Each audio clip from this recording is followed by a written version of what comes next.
If you spent a career teaching, or in a firehouse, or on a police force, somebody probably told you not to bother applying for Social Security on your husband's or your wife's record. They told you the government pension offset would eat all of it, so why fill in a form for nothing? That advice was correct when they gave it to you. It is not correct now. And here is the part that has not reached everybody. The agency cannot fix a record that does not exist. I am Ray, and today we are going to sort out exactly who was made whole automatically, who is still waiting on a form that only they can file, and what that form is. Let me lay out the law first, because the dates do most of the explaining. The Social Security Fairness Act was signed into law on the 5th of January, 2025. What it did was eliminate two long-standing provisions, the Windfall Elimination Provision, which everybody calls WEP, and the Government Pension Offset, which everybody calls GPO. Now, the date that matters more than the signing date. December of 2023 is the last month those two rules applied. They do not apply to benefits payable for January of 2024 and later. Read those two dates together, and you can see the shape of what happened. The law arrived in 2025, but it reached back to the beginning of 2024.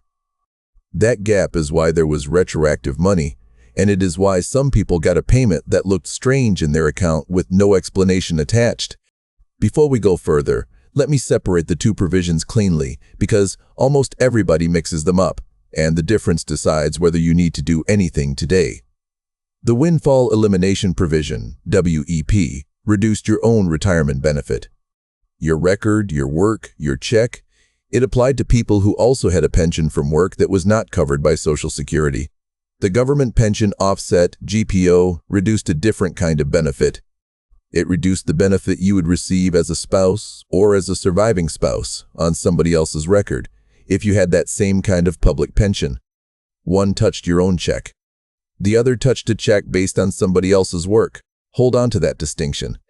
In a minute, it is going to tell you which of two groups you are in. And I want to spend a moment on why GPO in particular kept people out of the system altogether, because it explains the size of the gap we are talking about. The offset was proportional to the public pension. The larger the pension, the larger the reduction to the spouse or survivor benefit. For a great many career public employees with a full pension, the arithmetic did not leave a small benefit. It left nothing at all. Now think about what a person does when the answer is 0. They do not file a claim and receive a 0. They are told at the counter, or by a colleague who went through it last year, that there is no point, and they never begin. There is no letter, no denial, no file with their name on it. The whole event leaves no trace anywhere. WEP worked differently, and that difference matters. WEP reduced a benefit on your own record, and in most cases, it reduced without eliminating. So people affected by WEP usually did file, and usually were receiving something, even if it was smaller than they expected. Their records existed. That is the reason the two groups came out so unevenly. The people WEP touched were mostly inside the system and could be corrected in a batch. A substantial share of the people GPO touched were never inside it in the first place. None of that was anybody hiding anything. It is just what happens when a rule reduces something to 0. People stop generating paperwork about it, and years later there is nothing to find. Who did this effect? The agency's own description names the groups plainly. Some teachers, firefighters, and police officers in many states, federal employees covered by the civil service retirement system, and people whose work had been covered by a foreign social security system. That last group surprises people, so I will say it again. If you worked abroad under another country's social security system and you also have American work, you may be in this. Now the part the agency did on its own. Starting on the 25th of February 2025, Social Security began adjusting monthly payments for people whose benefits were being reduced by WEP or GPO and paying the increase back to January of 2024. By the 7th of July 2025, the agency had sent more than 3.1 million payments, totaling about $17 billion, and it finished that work 5 months ahead of its own schedule. I want to be careful with those numbers because they are numbers about the program, not a promise about your check. 3.1 million payments tells you the size of the correction. It does not tell you that a payment is coming to you. So who got those automatically? If your record was already in the system and a benefit was already being paid to you, and that benefit was being reduced by WEP or GPO, then you were in the group the agency could find and fix. The computer knew who you were, it knew what was being subtracted, and it stopped subtracting. That is the first group. For most of them, this is finished business. Now the second group, and this is the reason for this episode. Some people never applied at all. Think about how that happened, because it was not carelessness. Somebody retires from 30 years in a school district. They go to ask about a spouse benefit on their husband's record, and they are told, correctly at the time, that GPO will reduce that spouse benefit by 2/3 of their public pension, which in a lot of cases wipe the whole thing out. So they do the sensible thing. They do not file for a benefit that would pay them nothing. Years pass, the law changes, and nothing happens for them because there is nothing in the system to adjust. No claim, no record, no reduction to remove. The agency is very direct about this in its own guidance. If you never applied for retirement, spouse, or survivor benefits because WEP or GPO would have wiped them out, you should apply now. And the date you file can matter for when your benefits begin. That last sentence is the practical heart of the whole episode. A filing date is a real date with real consequences.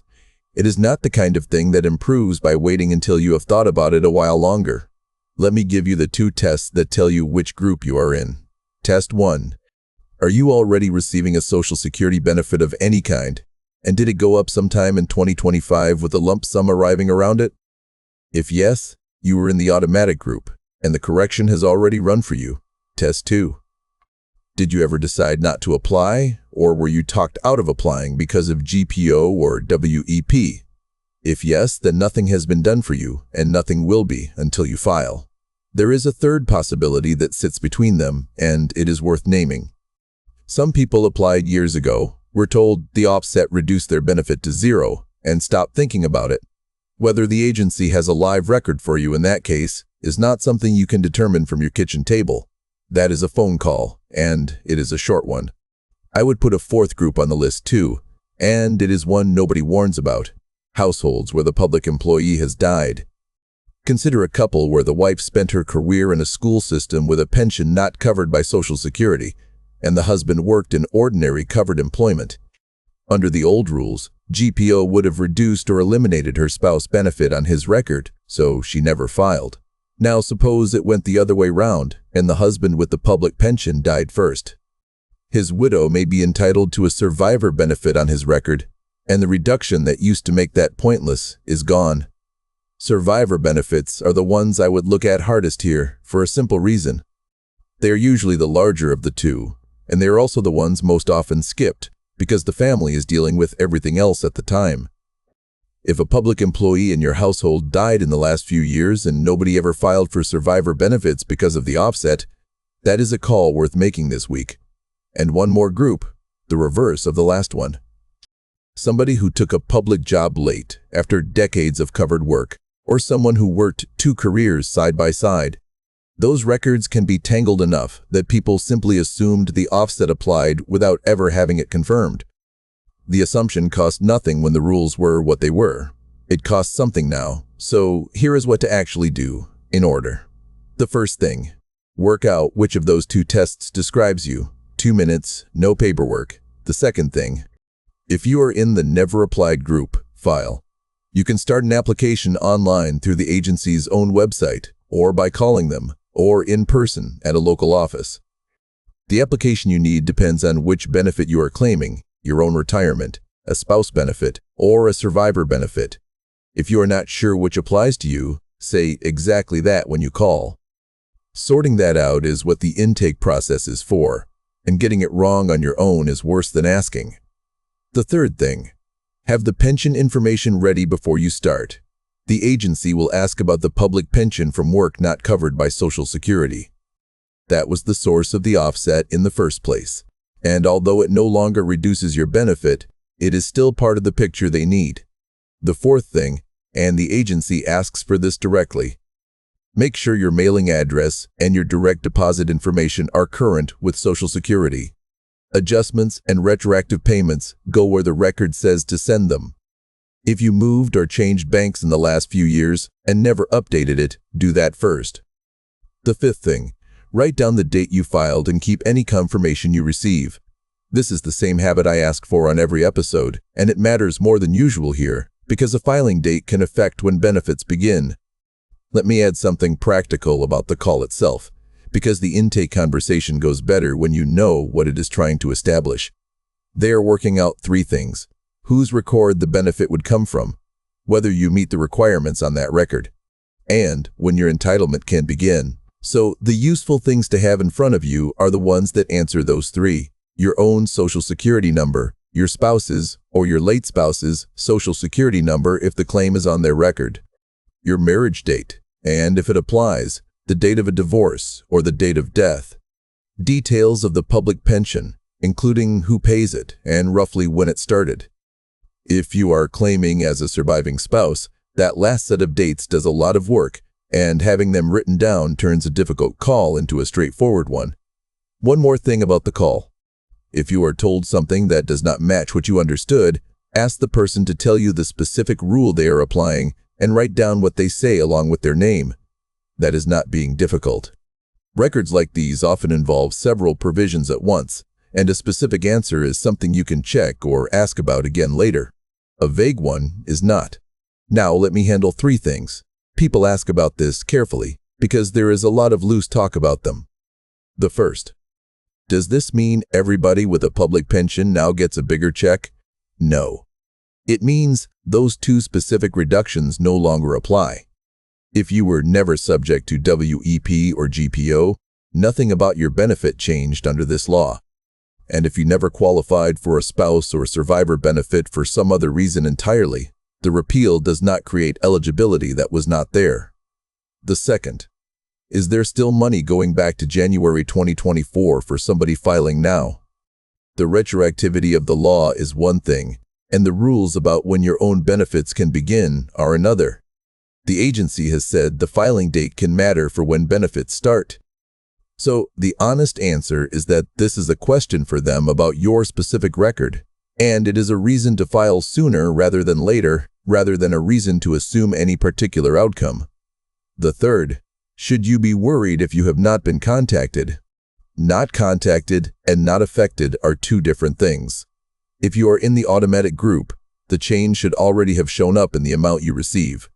If you are in the never applied group, there is nobody to contact you because there is no claim with your name on it. That is precisely the gap this episode exists to close. And one warning, because this kind of news always attracts the wrong sort of attention. If somebody telephones you offering to file your Fairness Act claim for a fee, hang up. There is no special filing, no expediting service, and no fee. The application is the ordinary Social Security application. It is free, and the agency will help you complete it. While we are there, the two other shapes that call takes are worth knowing because they both use this law as the hook. One asks you to confirm your identity before they can release your retroactive payment.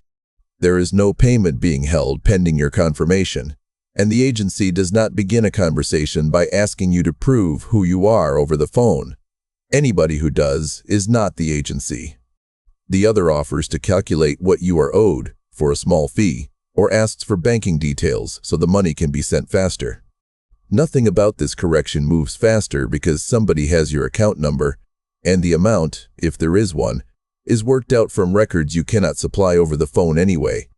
The rule that has never failed anybody: hang up, then call the agency yourself using the number you looked up, not a number somebody read to you. If the first call was genuine, calling back costs you 5 minutes. If it was not, calling back is the whole defense. Let me put the whole thing back together. WEP and GPO ended with December of 2023. They do not apply to benefits payable from January 2024 onward. If you were already receiving a benefit that was being reduced, the agency found you, fixed the monthly amount, and paid the difference back. 3.1 million payments and about $17 billion went out, finished 5 months early. If you never applied because you were told the offset would take it all, None of that reached you, and it will not, because there is no record to correct. You have to file. The two tests are, is a benefit already coming to me? And did I ever decide not to apply because of the offset?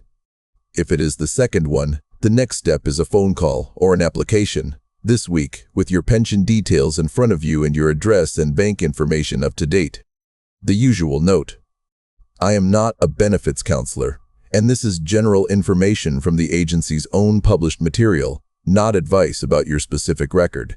Individual cases turn on details that only your record can settle, and the agency is the authority on your case, not me.